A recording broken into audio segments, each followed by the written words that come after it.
This is iPhone 7.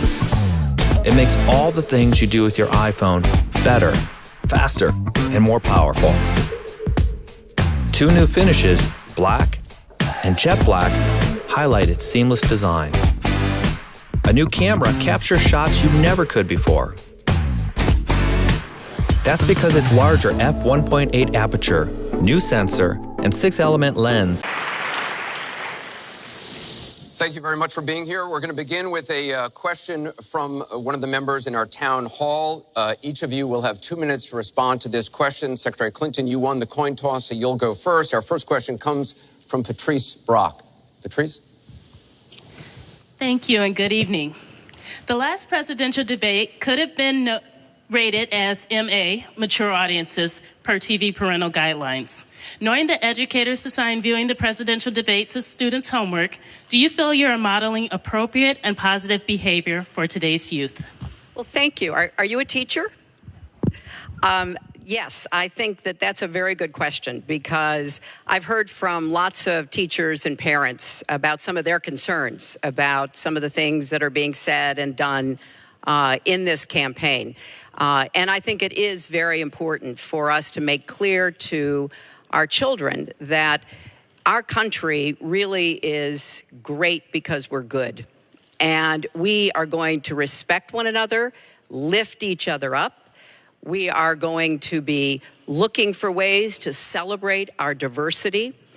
And we are going to try to reach out to every boy and girl as well as every adult to bring them in to working on behalf of our country. I have a very positive and optimistic view about what we can do together. That's why the slogan of my campaign is Stronger Together. Because I think if we work together, if we overcome the divisiveness that sometimes sets Americans against one another, and instead we make some big goals, and I've set forth some big goals, getting the economy to work for everyone, not just those at the top, making sure that we have the best education system from preschool through college and making it affordable, and so much else. If we set those goals and we go together to try to achieve them, there's nothing, in my opinion, that America can't do. So that's why I hope that we will come together in this campaign. Obviously, I'm hoping to earn your vote. I'm hoping to be elected in November, and I can promise you I will work with every American. I want to be the president for all Americans, regardless of your political beliefs, where you come from, what you look like, your religion. I want us to heal our country and bring it together, because that's, I think, the best way for us to get the future that our children and our grandchildren deserve. Secretary Clinton, thank you. Mr. Trump, you have 2 minutes. Well, I actually agree with that. I agree with everything she said. I began this campaign because I was so tired of seeing such foolish things happen to our country. This is a great country. This is a great land. I've gotten to know the people of the country over the last year and a half that I've been doing this as a politician. I cannot believe I'm saying that about myself, but I guess I have been a politician. And my whole concept was to make America great again. When I watch the deals being made, when I watch what's happening with some horrible things like Obamacare, where your health insurance and health care is going up by numbers that are astronomical, 68%, 59%, 71%. When I look at the Iran deal and how bad a deal it is for us, it's a one-sided transaction where we're giving back $150 billion to a terrorist state, really the #1 terrorist state. We've made them a strong country from really a very weak country just 3 years ago. When I look at all of the things that I see and all of the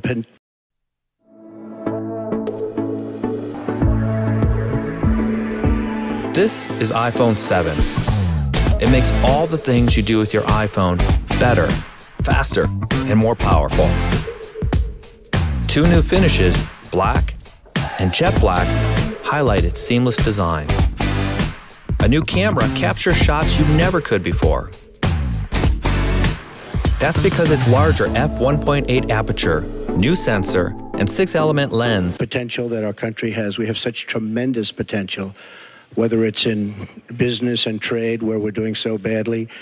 Last year, we had an almost $800 billion trade deficit. In other words, trading with other countries, we had an $100 billion deficit. It's hard to believe. Inconceivable.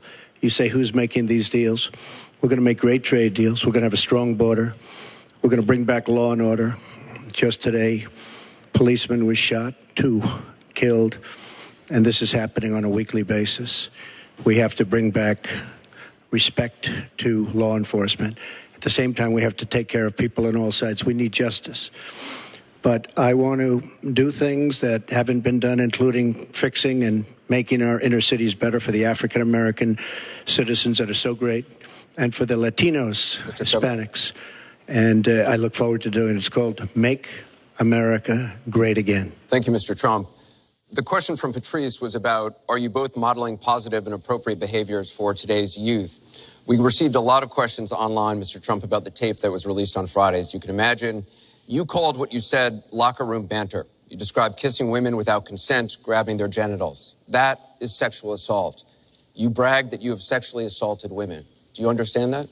No, I didn't say that at all. I don't think you understood what was said. This was locker room talk. I'm not proud of it. I apologize to my family. I apologize to the American people. Certainly, I'm not proud of it. But this is locker room talk. You know, when we have a world where you have ISIS chopping off heads, where you have, and frankly, drowning people in steel cages, where you have wars and horrible, horrible sights all over, where you have so many bad things happening. This is like medieval times. We haven't seen anything like this, the carnage all over the world. And they look and they see. Can you imagine the people that are frankly doing so well against us with ISIS?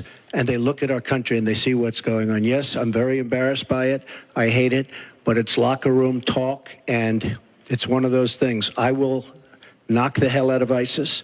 We're going to defeat ISIS. ISIS happened a number of years ago in a vacuum that was left because of bad judgment. And I will tell you, I will take care of ISIS. So, Mr. And Trump, we should get on to much more important things and much bigger things. Just for the record, though, are you saying that what you said on that bus 11 years ago, that you did not actually kiss women without consent or grope women without consent? I have great respect for women.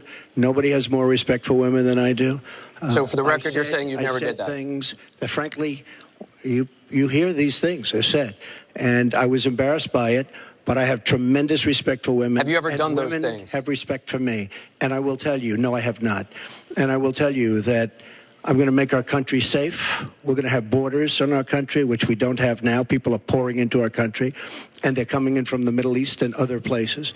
We're going to make America safe again. We're going to make America great again, but we're going to make America safe again. And we're going to make America wealthy again, because if you don't do that, it sounds harsh to say, but we have to build up the wealth of our nation. Right now, other nations are taking our jobs and they're taking our wealth. Thank you, Mr. And Trump. that's what I want to talk about. Secretary Clinton, do you want to respond? Well, like everyone else, I've spent a lot of time thinking over the last 48 hours about what we heard and saw. You know, with prior Republican nominees for president, I disagreed with them on politics, policies, principles, but I never questioned their fitness to serve. Donald Trump is different. I said starting back in June that he was not fit to be president and commander-in-chief. And many Republicans and independents have said the same thing. What we all saw and heard on Friday was Donald talking about women, what he thinks about women, what he does to women. And he has said that the video doesn't represent who he is, but I think it's clear to anyone who heard it that it represents exactly who he is, because we've seen this throughout the campaign. We have seen him insult women. We've seen him rate women on their appearance, ranking them from 1 to 10. We've seen him embarrass women on TV and on Twitter. We saw him after the first debate spend nearly a week denigrating a former Miss Universe in the harshest, most personal terms. So, yes, this is who Donald Trump is. But it's not only women, and it's not only this video that raises questions about his fitness to be our president. because he has also targeted immigrants, African Americans, Latinos, people with disabilities, POWs, Muslims, and so many others. So this is who Donald Trump is. And the question for us, the question our country must answer, is that this is not who we are. That's why, to go back to your question, I want to send a message, we all should, to every boy and girl, and indeed to the entire world, that America already is great, but we are great because we are good. And we will respect one another, and we will work with one another, and we will celebrate our diversity. These are very important values to me, because this is the America that I know and love. And I can pledge to you tonight that this is the America that I will serve if I'm so fortunate enough to become your president. And we want to get to some questions Well, am from I allowed online. to respond to that? I assume I am. Yes, you can respond to that.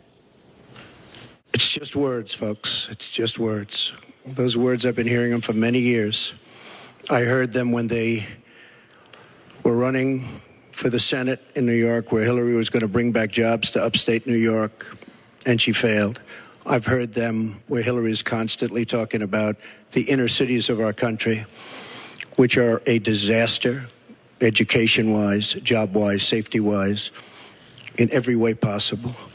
I'm going to help the African Americans. I'm going to help the Latinos, Hispanics. I am going to help the inner cities. She's done a terrible job for the African Americans. She wants their vote, and she does nothing, and then she comes back 4 years later. We saw that firsthand when she was a United States Senator. She campaigned where the primary part of her campaign. I want to get to audience questions and online questions. So she's allowed to do that, but I'm not allowed to respond. You're going to get to respond right now. That sounds fair. This tape is generating intense interest. In just 48 hours, it's become the single most talked about story of the entire 2016 election on Facebook, with millions and millions of people discussing it on the social network. As we said a moment ago, we do want to bring in questions from voters around the country via social media, and our first stays on this topic. Jeff from Ohio asks on Facebook, Trump says the campaign has changed him. When did that happen? So, Mr. Trump, let me add to that. When you walked off that bus at age 59, were you a different man, or did that behavior continue until just recently? And you have 2 minutes for this. As I told you, that was locker room talk. I'm not proud of it. I am a person who has great respect for people, for my family, for the people of this country, and certainly I'm not proud of it. But that was something that happened. If you look at Bill Clinton, far worse, minor words, and his was action. His was what he's done to women. There's never been anybody in the history of politics in this nation that's been so abusive to women. So you can say any way you want to say it, but Bill Clinton was abusive to women. Hillary Clinton attacked those same women and attacked them viciously. 4 of them are here tonight.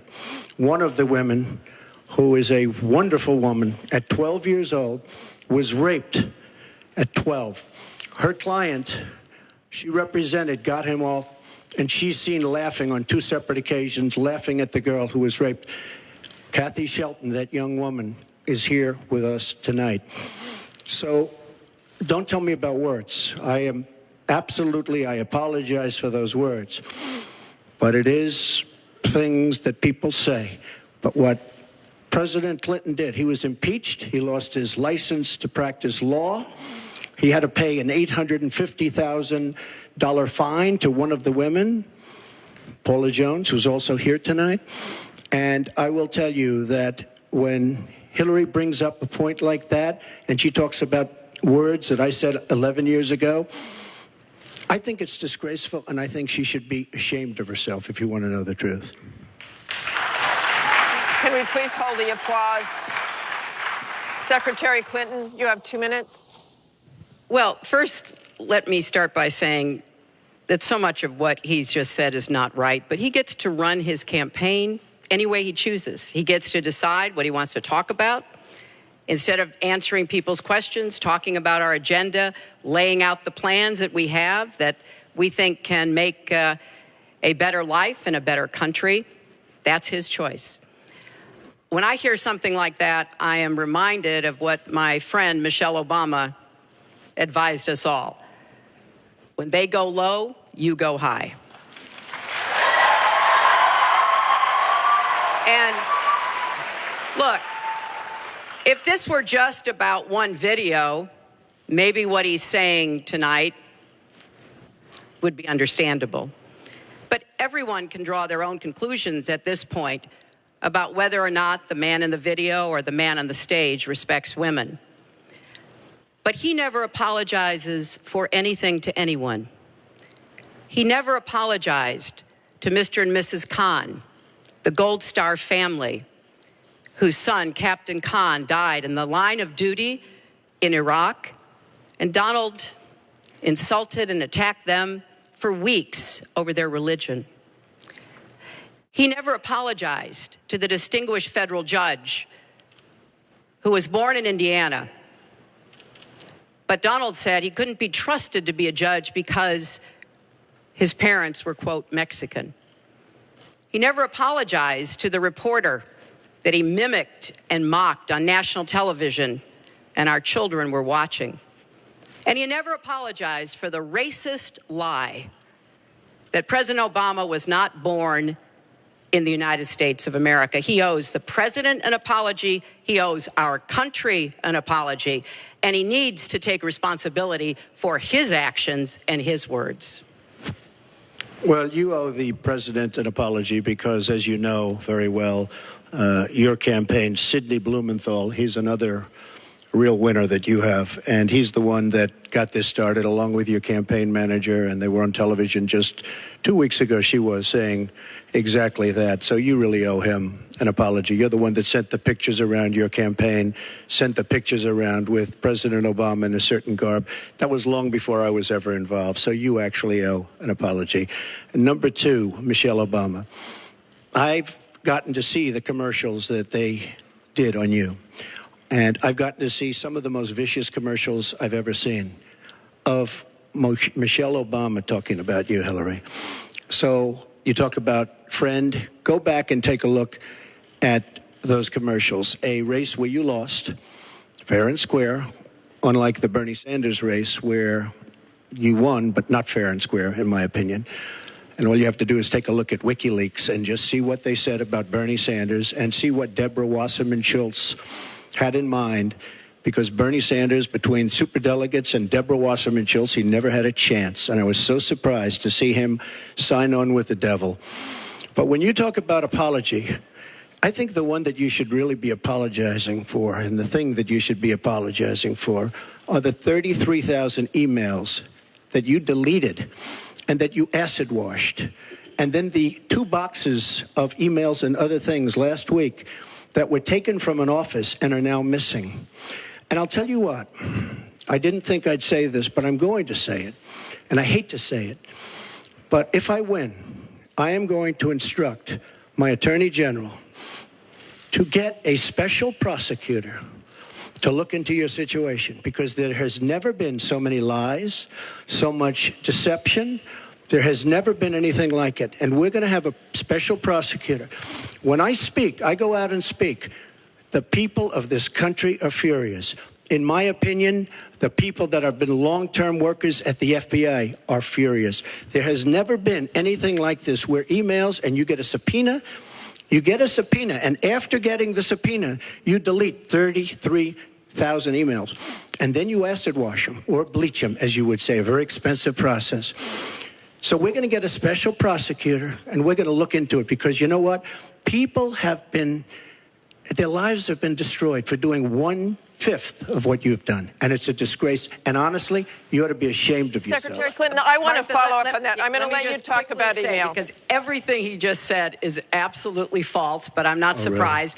Really? In the first debate, and the audience needs to calm down here. I told people that it would be impossible to be fact-checking Donald all the time. I'd never get to talk about anything I want to do and how we're going to really make lives better for people. So once again, go to HillaryClinton.com. We have literally Trump. You can fact check him in real time. Last time at the first debate, we had millions of people fact checking. So I expect we'll have millions more fact checking because, you know, it's just awfully good that someone with the temperament of Donald Trump is not in charge of the law in our country. Yeah, because you'd be in jail. Secretary Clinton.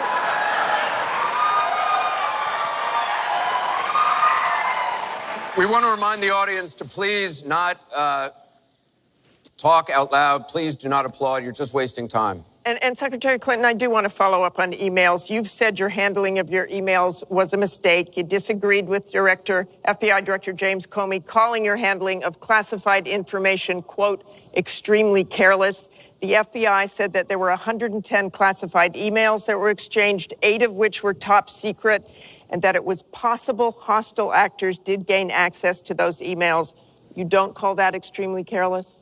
Well, Martha, first let me say, and I've said it before, but I'll repeat it because I want everyone to hear it. That was a mistake, and I take responsibility for using a personal email account. Obviously, if I were to do it over again, I would not. I'm not making any excuses. It was a mistake, and I am very sorry about that. But I think it's also important to point out where there are some misleading accusations from critics and others.